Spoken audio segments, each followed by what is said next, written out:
Hey, what's up and good morning everybody. Thanks for clicking on the video. This is David Pendleton and now we're going to talk about the back nine of the game set match tournament. Of course, the pro division. So this is the first time in a long time I've put together two really good pro rounds. I wish it was the final round. I just hope that we can get this type of success, on Sunday whenever I play pro. So if you're newer to my channel, keep in mind I try to do all the rookie on day one. So tomorrow for the finals will be my rookie day. And then, I like to take a break in between. And then on Sunday, I'll post the walkthrough for pro.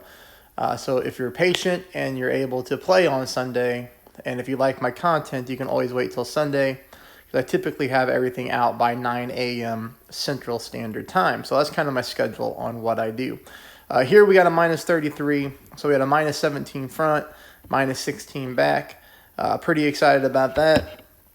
And then on this account here, my other account, sitting at a minus 30, tied for first. Thank goodness, because I had a great tiebreaker on that account. So again, here we go. If you're not a subscriber, please become one. Please take a moment there to hit the thumbs up button and like the video if you appreciate the content. And let's go into hole number one. Hole number one, we're going to play at 25% at max. So here's the deal with hole number one. You may be wondering, why am I not playing the rough bump like we have been all tournament long? It's just for the fact on the tailwind, we don't want to pull into the sand and the rings get super, super distorted. So it's just better if we play a bounce over shot. I got pretty lucky on here, as on my first practice attempt, I was able to roll the hole.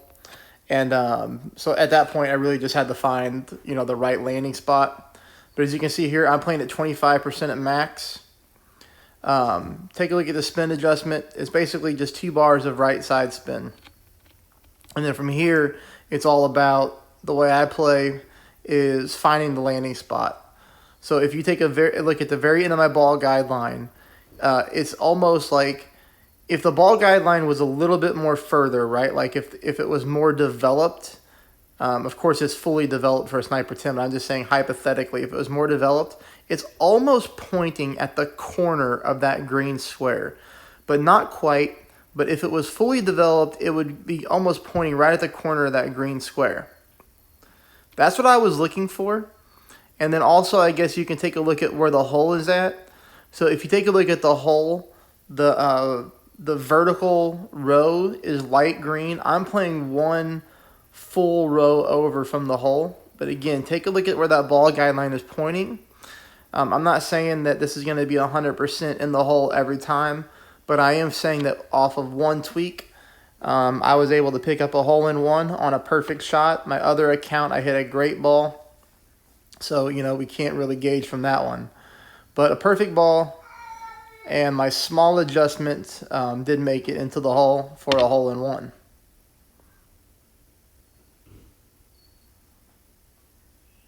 And just barely on that right-hand side, too. So keep that in mind. If you get a higher wind push, you might need to move your target over by a smidge. Always keep that in mind. Take note of my wind, and if you get hit with a lot higher, you got to move over to the left a little bit more. All right, hole number two, we're going to play at 10% at max here. This one is pretty simple as far as the spin goes. We're using a berserker. We're going to go with 2 bars of left side spin. You can see here I'm just pushing up, trying to visualize where my ball guideline goes. I think 4.5 top is ultimately going to be what we're looking for. So 4.5 top. And then from here, I'm going to adjust 10%. And I'm almost going full overpower, but not quite. I'll explain one more thing on this hole too. And I've explained this before, but this one works out really well here.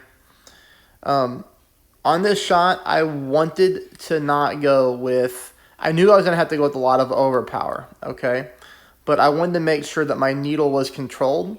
So you see right here, I'm at max. If you don't know, if you take yardage away from your driver, so see how it starts at the plus 30? Notice here how we back it up to the plus 27.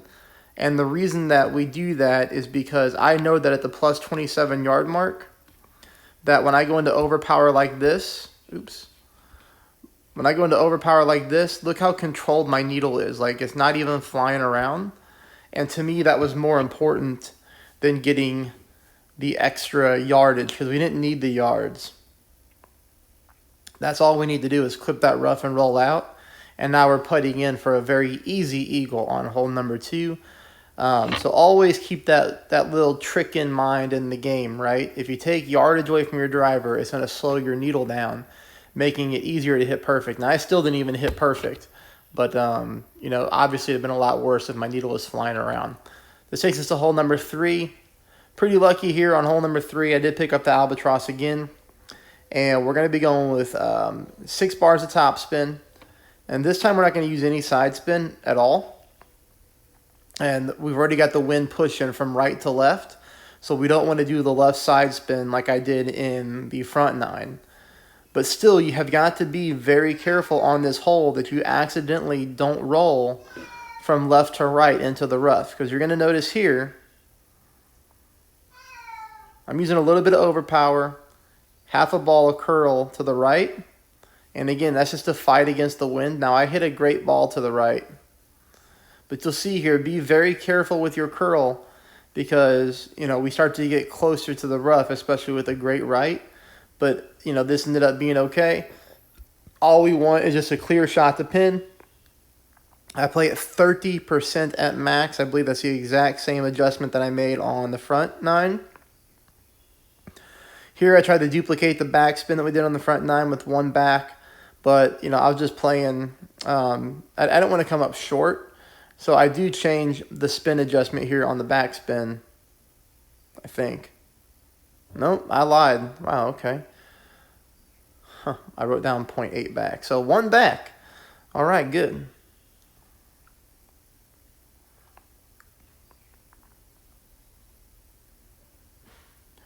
Perfect ball. I don't know why I wrote down the wrong thing. But regardless, we see it live here in action. We hit the pin and we roll in for another albatross. Hole number 3 gives us a really good chance for an alba. You know, typically it's a max distance shot, so it's not the easiest shot to make, but it is there. Normally, worst case scenario on that hole, we're picking up an eagle. All right, hole number 4. Oh, I wish I could have got this one. Full top, 2 left. And really here, we're just going bombs away with the berserker. We always take advantage of the tailwind on this hole. Anytime that we can, we go zerk, and the goal is to get as much of that second fairway as possible. So you see I pulled 10% and then I push back up to max. One thing here is this amount of curl is okay. Don't go any more than that, because if you accidentally hit yourself a great left shot, you're actually going to end up in the sand over here on the left-hand side. And I know that because I did it on my other account. So we don't need to go too crazy with the curl at all. This is all we need to do. Just make sure we land on the fairway. This will leave us for shot number 2. Shot number 2, I played this one 0% at max. You see here I'm stretching out. I'm almost at max distances on my end-bringer. So, you know, you could play it at 90% slider, I guess, if you wanted to. But the decimal points are going to be so small. I just decided to go right at the pin.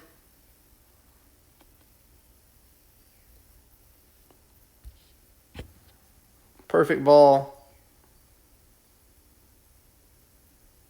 And wouldn't you know, barely missed there to the left-hand side of the hole. And typically when we miss on this hole, we do typically miss left. So keep that in mind. Very close. Really good chance for an eagle on hole number 4. And I don't think, even with that wind angle, you don't see a lot of opponents drop this shot. So that could be an easy one for you to get. Oh, this one frustrates me because on my account that I shot a -30, I actually picked up the birdie on this hole. And here's the thing is I like to play the funnel shot on shot number 2 on this hole.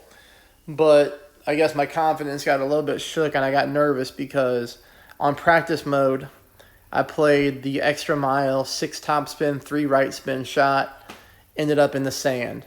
I went, so I figured, okay, that shot is going to require full top spin with the extra mile 9.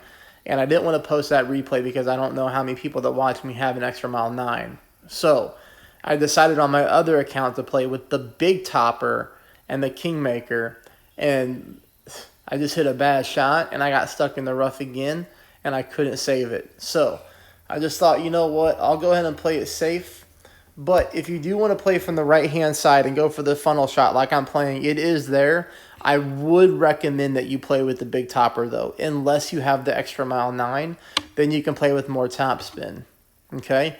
When it comes down to the final round, I'll do my best to keep everything, keep as many shots as possible, you know, to help as many players. But if this is the same type of wind angle, you know, I got to go for the funnel shot and hopefully get myself in contention to maybe win something. But we're just going to play it the layup option here. I'm not a big fan of this layup option because it just stinks trying to pick up an albatross, especially when you know this hole has such a good funnel. But from here, there's really nothing to see. I end up leaving it up here, which is just a chip-in shot.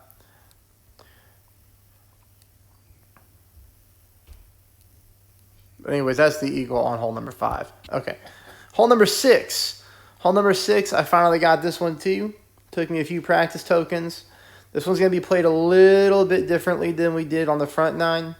So here, we're going to go with the white ring down here at the rough. But the most important thing I look at is, of course, the green squares. This is just how I make my adjustments. So notice right here that 3 bars of right side spin, okay? And just a sliver of backspin. I mean, just a little bit amount. White ring right there at the rough. You can use the plus yard mark if you want to. I don't talk too much about plus yard mark just because, you know, it's going to be different. If you have a sniper, 10, 9, 8, 7, whatever, it's going to be different. I just look at these green squares. So notice right there. And I always try to zoom in when I play. So that way when I come to talking about the shot, you have as good of a picture as you can see. But right there, it's aiming right at the corner of that dark green square. And then I pull this one 10% at max.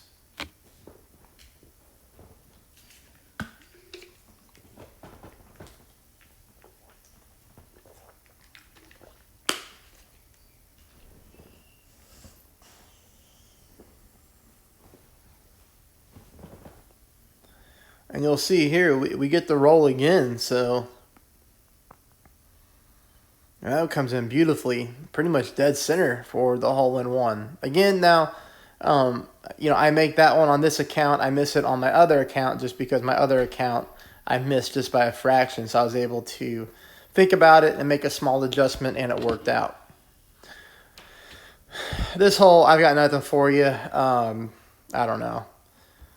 I had no idea. I'm going to have to get with some people, some of my buddies who are playing, to see if they got anything on this hole. Is there any trick shots out there for the final round? Is anybody out here making this thing? I don't know if anybody's making it consistent. If so, I'd love to hear about it.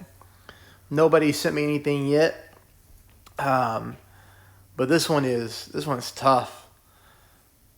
I'm going with more curl this time. Just had an idea. Like in my brain, okay, maybe if I just get more curl on this thing, you know, we'll get up closer to the pin. And we really do. This is probably the closest that I've come. This is really close right here. As we leave it just short of the hole. Like it wants to, but it's just going to stop right there. So that's hole number 7. You know, hopefully you're picking up the extra drops along the way to where we just take that one as a birdie. Hole number 8, we're going to play it nearly the same way we played it on the front 9, 30% at max. Only thing we're doing this time is we got to add a little bit of left spin. We got to add this left spin because this wind is blowing us to the right-hand side. And you don't want to be like my opponent there and get stuck in the sand. So from here, you know, we pull 30%. I'm even going to use a little bit of overpower, okay? That's a very, very baby amount of overpower. You don't want to go crazy with the OP because you want to make sure right here that you touch down on that fairway and you kick up and through, you're good. Plus, it's hard to hit perfect on a lot of overpower with the big topper. As you can see, we didn't need much. We're coming in very nice for a 20% mid chip in, full top, full left, 20% at mid, and this ball will be in the hole with the perfect ball, maybe even with the great. But overall, there's that. That's easy. Okay, This brings us on to the last one, everybody. This is hole number 9. I really do hope you liked the video. This is 20% at max. Please give me a thumbs up before you leave. And 2 things, if you'd like to become a member of the channel and support what I do, you can check that out in the video description.